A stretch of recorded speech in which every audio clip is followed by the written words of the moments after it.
Hello students, I hope you had a restful, meaningful Thanksgiving. Congratulations on having now finished all of the formal class meetings for the semester. You should just have a few exams and final projects to wrap up in all your classes, including this one, so congratulations on that. Finishing your first semester of college is a big deal, and you should enjoy some euphoria or pride in accomplishing that, or at least feel that gush of relief and happiness once you've finished everything, which you're very close to having done. So for our class, there's just a couple more things you need to do. One is, as you know, the take-home open book final. I'll post a link to that shortly, and you can do that and complete it during exam week. The other thing you need to do is make a short video to introduce your company to all the other participants in the class that haven't studied the company that was individually assigned to you. So you've already done a written report and gathered information for that Google form on your company, so this last video bit should be an easy layup. I do want to explain that this isn't just one more thing to burden you with. Here's the sort of pedagogic theory behind this. Part of what we want to do in this class, besides learn a lot about China, is practice communication skills. I think that's something that will be a benefit to you throughout the rest of college and life. So we've done some writing practice. You've had these weekly journal entries. You've done about 15 of those at this point. We spent some time in class talking about the theory of citation, why we want to cite things, to avoid plagiarism, of course, but also to help people trace our sources and verify that what we said is true and make their own judgments based on that information. And also just to show that we're in conversation with the best that's been said and thought on a topic, that it's good quality sources that we're relying on. Which creates a general impression and gives credibility to your discussion.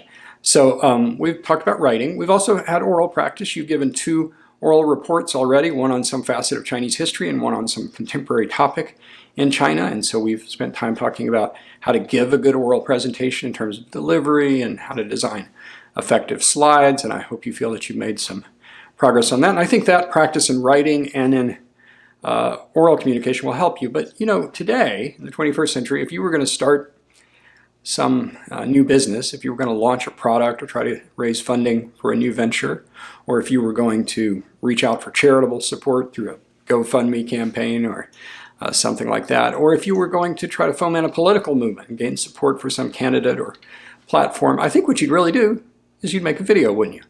And so along with oral communication and written communication, video communication is sort of part of the communication skill set that you need. And so we started this semester with a Flipgrid prompt where you introduced yourself, did a few others subsequent to that, and I wanted to end with you giving an oral report via video to just practice that video communication skill set a little bit more. So you've got an email from me that tells you what you should have included in your written report, and I think you can draw on that for this oral report. The basic assignment is just to introduce your company. You don't need to get too deep into the financial statements. After you've had 2 accounting classes, if you become a business major, you'll have the tools and skills you need to do that. But I think you should probably include some numbers just to give a sense of how the company is doing and how large it is. But you just want to give us the basics. What's the name of the company? What do they do? Who do they compete with? How are things going for them?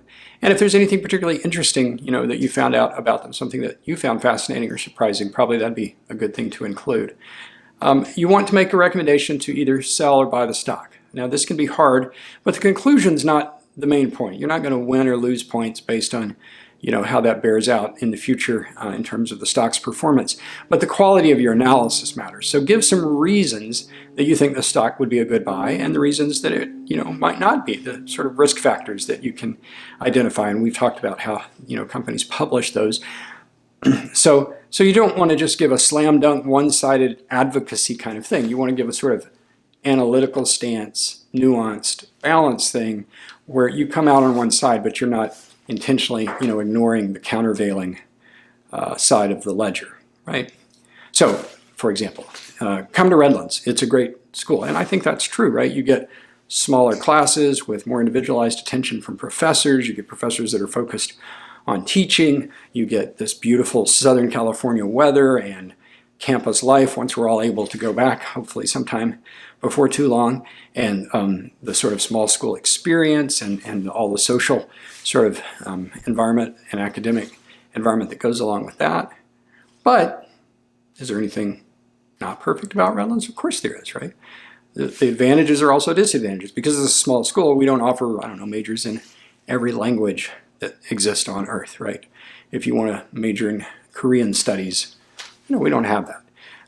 And there's some, other things that you might consider to be trade-offs, like, it might be more expensive than coming to community college for your first couple of years. So that's sort of the way you want to talk about a stock. Like, these are fantastic things about this stock and reasons that it looked very promising, like a good idea. But here's some things, that could go wrong that are risk factors or they're trade-offs for what they do. So that's sort of the content, not very complicated, just introduce the company, make a recommendation with reasons. The other thing is in terms of the presentation part, you know what to do, right? Don't just show us the top of your head while you're reading from a script in a monotone voice. Look at the camera and use some voice inflection. If you know what you're talking about, it should be pretty easy to sound like you're giving the presentation in a natural speaking voice. So if there's something that you wanted to say that you read from something and you don't know what it means, look it up, right? That'll make it sound more comfortable and authentic. So give a good quality presentation, both in terms of the content and the delivery, and that will be one of the last things you need to do for our class. Again, congratulations on finishing your first semester of college. I think that's a wonderful thing. I've enjoyed getting to know each of you as students. I hope that you have a fantastic next semester, and I look forward to speaking to you again, at least when we do advising in the spring for the fall of your sophomore year. And if you have any questions, any way I can help you before that time, I'd be happy to talk with you. Okay, good luck with this and all the rest of your finals and final class projects, and I hope you have a wonderful break.